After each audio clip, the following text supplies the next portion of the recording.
Round number 1, partner, of this welterweight division contest, 4 round.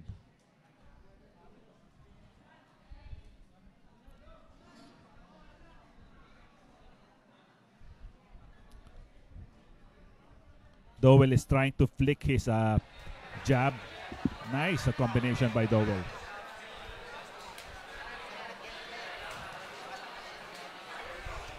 I think he is from Canada, pero siguro meron siyang konting dugong sa India or something like that. Kasi baka nakita mo rin sa trunk niya may nakalagay Singh. Baka yung roots niya is also from India. Tolosa jabbing against that guard of Dowell. Dowell with that lead hook. Yung Tolosa from KSK Poblacion, Makati ha. Mga kaibigan natin dyan sa KSK gym, kinakamusta natin kayong lahat. Right now they're trying to fence with that lead hand. It's either a jab or a hook. Nakita mo talagang, those were 2 body shots by Dowell. Alam mo yung Dowell, meron siya talagang yung basic no?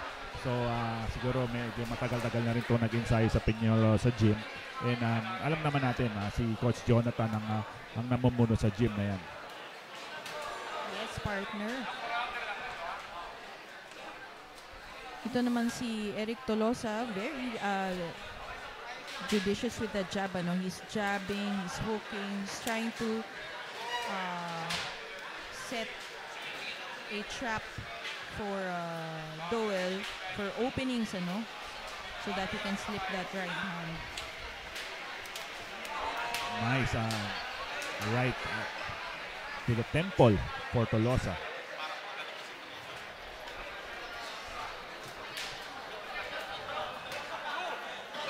So far, Tolosa is holding his own on this bout, partner. Definitely, no. This is a 4-round bout. Actually, this is a catchweight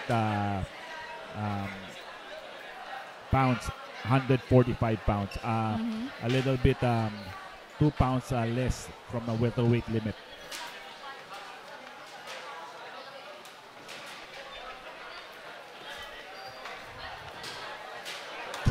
Seconds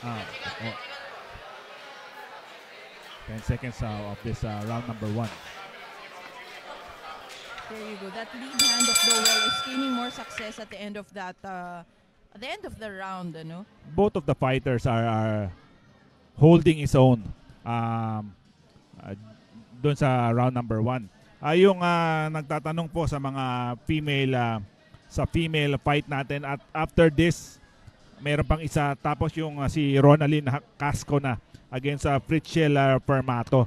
Actually, kaya ako nasabi yung women's kasi Women's Month rin yata ngayon, partner, no? Yes, so March is Women's Month and we're lucky to have a female bout in our fight card today. Both of them making their professional debut here in UKC. Mag-abang-abang tayo. I'm working as hard as possible to have a championship fight for women's fighters. Abangan natin, hopefully mangyari. Here we go, round 2. Itong si Eric Tolosa is wearing the green trunks. Itong si Harjut Dowell is wearing the black and yellow trunks. Yung Peñalosa gym, partner, I think maraming mga foreigner din ang nag-ensayo dyan. Yes. And then they also, after that, they're testing their mettle dito sa UKC para malaman naman nila kung paano yung mga ini-ensayo nila. Yes. Combination by Tolosa.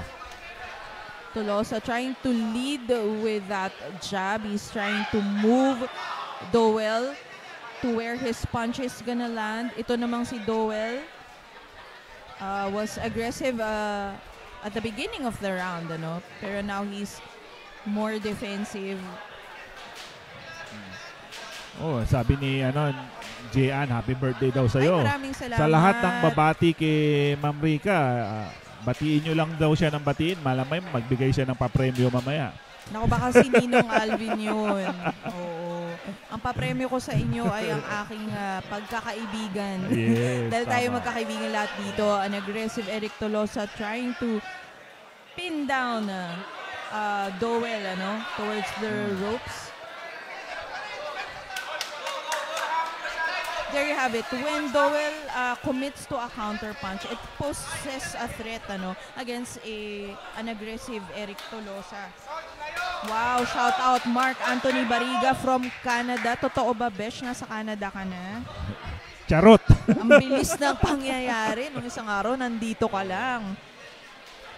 Yes, but seriously, Mark Bariga, one of our...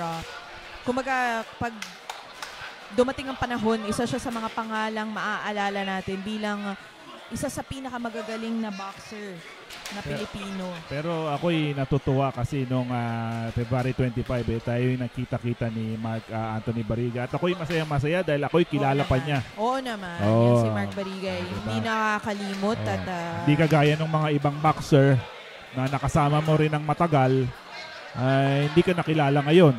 Yan ang mahirap. We always have to go back to our roots, no? Lagi mong tatandaan, Mark Anthony Bariga represent us in Olympic. Of course. Arguably, the highest accolade for an amateur fighter. Yes. So, yung distinction na yon, bago kilala ka pa niya, malaking bagay sa ordinaryong taong katulad ko. Always stays humble. He always stays grounded, Yes. to his roots. May nagsabi, sabi ni Carlos Cuadras, Tolosa doesn't have power. Maybe because he's moving that hook and that overhand with his legs. So, his legs are not planted. But right now, I think it's with volume, that he's trying to attack. Not with power. Not so much with power, but more with volume. He's trying to overwhelm itong si Dowell. Ito naman si Dowell, you see, has power, but there you go. He is yet to time a punch that will stun Eric Tolosa. Tandaan natin, this is only a debut fight for Dowell. So sabi ni Sir Don Arguelles, happy 23rd birthday daw sa'yo. Ay, nako, thank you naman. Sabi ni Coach Bong Arizala. Thank you, Coach Happy Bong. birthday Thank daw. you, Sir Don. Mga 20 years na akong 23. Ay, tinatanong ni Mark Anthony Bariga, sino kaya yung Pangalanan mo na. Gusto mo? Ikaw po. Basta galing kay Alvin Esgo, balita yan. Please like and subscribe. Marami. Ako, yan na. Merong isa na active pa na naglalaro sa Amerika. World rated siya. Naku Na po, talagang nakalimot na. Tinanong nyo kasi kung sino. Here we go. Round 3. Harjut Dowell versus Eric Tolosa. Parang nainitan ako. Diba? Ang buhay lang naman, tsaka ang buhay ng boxing, paikot-ikot lang. Tsaka hindi ka pwedeng magmalaki dahil balang araw bababa ka din. Yun naman. Walang isang boksingero na nasa taas na hindi bumaba. Kasi cycle ng buhay yan eh. Kahit na anong taas ng natin, ng katungkulan o posisyon natin, sooner or later may papalit sa ating mas magaling, mas bata, at mas masigasig. So, kailangan hindi tayo maano sa buhay. Lahat tayo makipagkaibigan tayo at malagi tayong marunong tumanaw ng utang na loob kung sino ang mga tumulong sa atin. There you have it. And actually, yung ganyang thoughts, dapat kahit 4-rounder ka pa lang, naiisip na natin yan. Kasi it's hard to stay grounded when you're drowning in success. Coach Bong, papatawarin na kita basta pag-uwi mo dito galing China, alam mo na.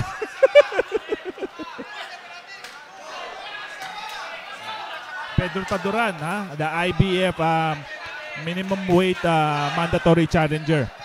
Kamusta ka dyan, Champ Pedro?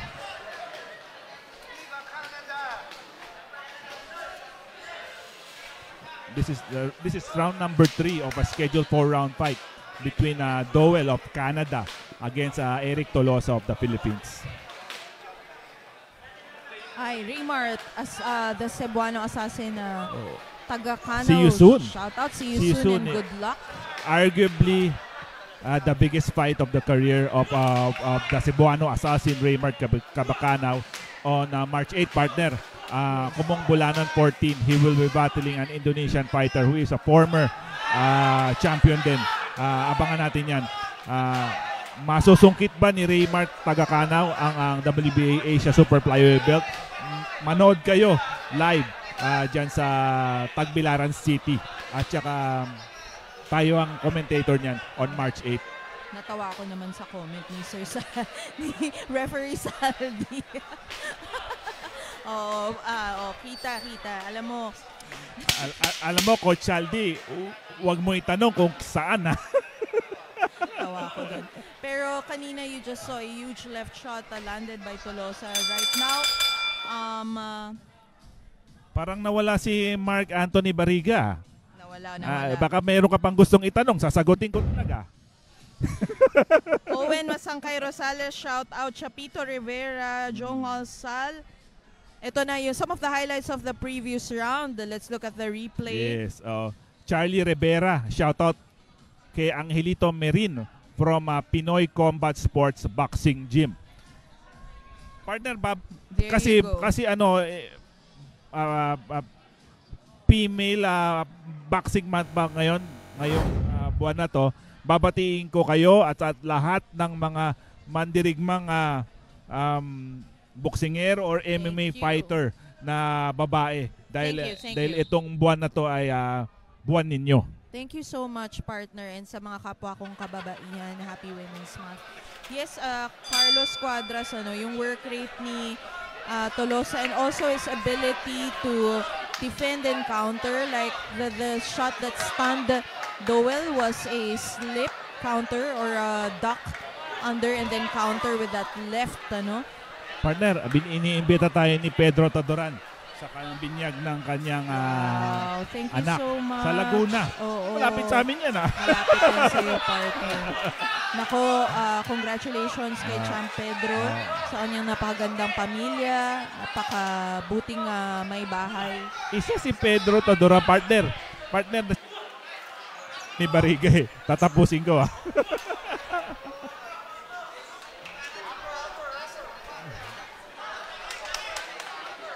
So, mabalik na tayo sa round number 4 of this 4-round duel between Herjot Dowell of Canada against Eric Tolosa of the Philippines. So far, partner, this is a toss-up pa rin to. Si Mohamed Madid na nanonood sa atin. Thank you, kamusta? And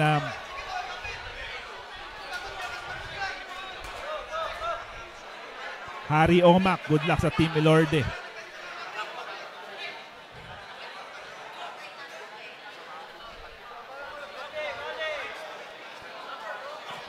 As early as now, sabi ni Carlos Cuadras, could be a draw. Possibly na pwede rin. But so far, I think whoever get this round has a high probability of winning the fight. The first round was kind of even for both boxers. Yes. The middle round, certainly itong si Tolosa was gaining a lot of momentum from his volume punching. Itong si Dowell naman, with that timing. And minsan kasi nauunahan din siya talaga nitong si Eric Tolosa. It's both of the fighter trade good punches dun sa instance na yon. Pero believe ka rin sa stamina ng both fighters, partner. I think they did train hard for this fight. Final 30 seconds of this bout, this 4-round bout. There you have it. More success by Herjot Dowell when he tries to impose, when he is not tentative against Eric Tolosa. Shout out, yes, kay Skyler. Maraming salamat, Champ Arvin Magramo, sa kanyang cute na cute na anak. Final seconds of round 4, partner. Ito, para sa mga nagtatanong, nakapin na yung order ng bouts, Nakapin na sa comment section para sa mga nagtatanong. Ayan, para hindi na kayo maguluhan. Ay, thank you naman, Harry Omak. Maraming salamat. Dadayuhin mo pa talaga yung aking birthday. Maraming pakain dito si Ma'am Rica. Oh, may pa-chapsuy tayo. Kaya kung nasa malapit lang kayo, punta kayo dito sa El Rolde Grand Ballroom at libre po ang entrance. There you go. Let's wait for the result.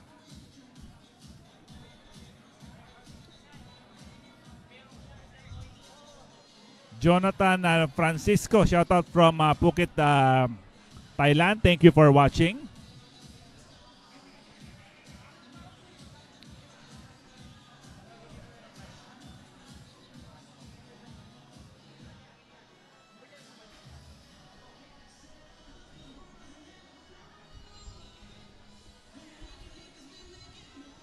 Ayun, sabi ni Arvin Magramo, happy birthday daw kay Ma'am Rica from Skyler. Coach Chris Contemprato, kamusta ka dyan? Sabi ni Mars Jar, ang kanya daw, ang opinion niya, Tolosa daw ang mananalo.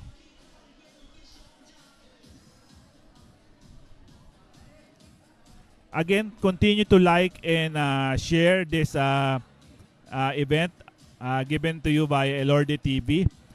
This is Alvin Esco of Real Fight PH together with Ms. Rica Aquino of Baby Dynamite Sports. Collectively known as Recalvination po. Salamat po. Shoutout daw po kay Batayola Brothers dyan sa Villamor Boxing Gym, Mandaue, Cebu. Kamusta po kayo dyan? Kay Coach Edmond Villamor. Opo, kamusta po dyan?